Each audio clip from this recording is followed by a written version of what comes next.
Welcome back. Spring is here, love is in the air, but if you're struggling to get that relationship off the ground, have no fear, the Love Doctors are here to help. Please welcome back my fellow doctor of love. Hey. With his PhD in love and meteorology. And just hit 23 years. Congratulations, yes, he just celebrated 23 years. Of bliss. It's if there's anyone who's auzed to give out love advice, it is him. I've been married 11 years, and we've been struggling the last 4. It's true. It's true. I'm here for you, though. Thank you. I'm here for you. Well, I don't mean, I say that lightly, but, you know, his mom passed, and it's been very emotional. You got to be there, and then you're not there in the right ways, and marriage is not easy. You know what, let's just end this segment. Let me tell you something right now. Let me tell you something right now. If you're not working at marriage, then you're not married.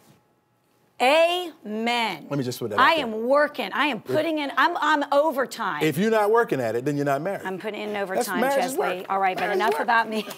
Somebody help me, Chesley. I need to talk to you after the show. Okay, now this first question, we've all been there. My friend started dating an older guy recently. Whoa, we've all been there? Oh, well, sorry. Okay. It's turned her... Wait a minute.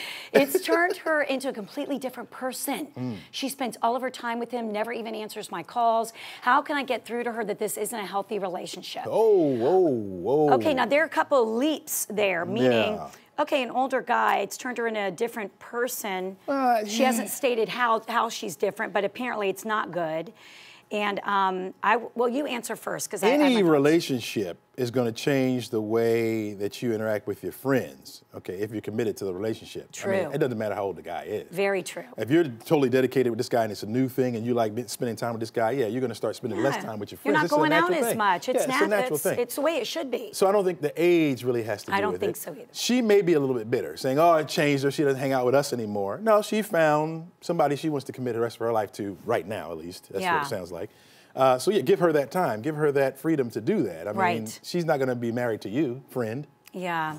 You know. I will say, now, if it is truly unhealthy and you need to, oh boy, toe this line, because you could end up being the bad guy and she could end up breaking up with you.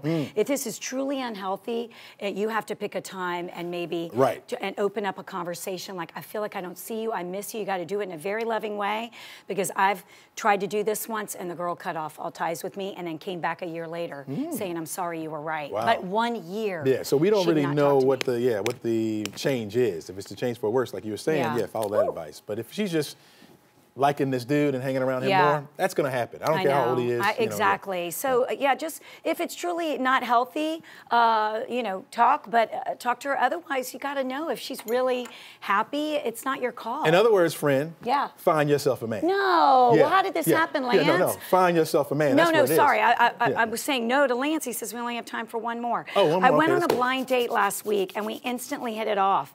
We even stayed at the restaurant until it closed. He said he'd call me the next day, but so far he's only text. I hate that. Sorry. Me short one-liner. Said I totally misread our date. I don't want to come across as too eager, but don't want to leave it alone. How do I approach it? Mimi, I know your thought on this. No, don't even go that route over there. Don't even, no. See, again, honesty is the best policy. See, I think, and we talked about this, you and I, women in particular, having a hard time expressing their feelings to a man first. Right? I don't want to tell him I love him when I love him. No. He has to be the first one. You're wrong on this one, Chesley. I know what you're going to say, and you're wrong. You got to be straight up with people and be honest. I'm telling you, see, this is that game. So you want her to text him and say, didn't we have a good time? No. Yeah, I had a great time with you last night. Looking forward to the next day. What is wrong with that? See, because he has to say it first. What is that? Let's be honest with our own feelings, with our own selves, and say, hey, listen, I had a great time with you last night. Looking forward to the next day. And then find out where he stands. Now, he may say, you know what? I didn't have a great time. Let's find out what he feels. And open up that communication. Chesley, you are an old-fashioned man, and you think it's okay for the woman to text. I feel like it's desperate. She has to wait for him to text her before she says anything? Well, by the way, if it's taking him this long, then he's just not that into her. She's saying There's your answer. But she's saying the date was great. So what? So she's assuming that the date is great. He may be dating 5 other women, and she's number 5 on the list. So how do you find that out? Do you play games, or do you get right down to it? You play games. No! Let's kill the games, ladies. Let's kill the games. What I say to you? Be honest and forthright. All right. Uh-oh, Lance doesn't want us to ruin our relationship over this. This is what I say to you, Chesley. You bide your time and move on to someone who calls you and actually picks up the phone like an old-fashioned guy, like my husband did. Texts are for chumps. You don't text as a replacement to communication. So you text as an adjunct to communication. So should she call or should she be waiting on the call? I'm upset with you. I'm upset with you. Make the call. You Make the call. No, look what I'm doing. I can't do it anymore. Okay.